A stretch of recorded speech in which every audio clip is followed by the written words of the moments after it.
刚才大夫已经来了，问问我的这个病情，现在就准备去给我开药。下午的时候就准备给我做一个心电图检查，再给我查一个血。明天早上的时候6点多的时候做一个血常规。反正是住上院了吧，就好好的在这儿待着。把这个全身的疾病啊，好好的检查一下，因为我担心我这个肺部和这个心脏有问题，所以呢，还是及早的检查一下，杜绝这个疾病，它会这个以后更严重，所以呢，今天就选择了住院。今天来到了我们的交通医院。电梯也坏了，让我上5楼呀，给我上了喘不过来气儿。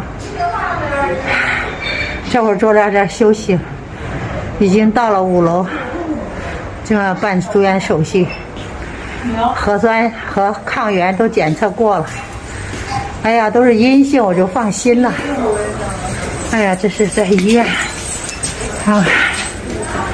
我在医院，这是在医院啊。看看我的手牌也带上了啊，这是我的小手牌啊，现在已经带上了，量血压了，现在开始啊，现在血压计看一看，现在正在量血压，血压计正在量血压的，现在已经在医院呢，开始量。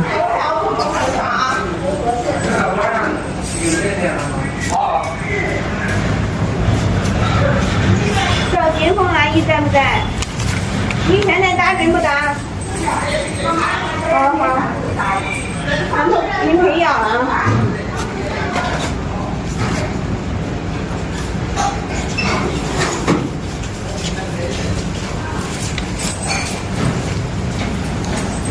这个是我坐的病床，现在我已经安排好了，就在这36床。这旁边有一个阿姨，80多岁了。我2个就1个病房，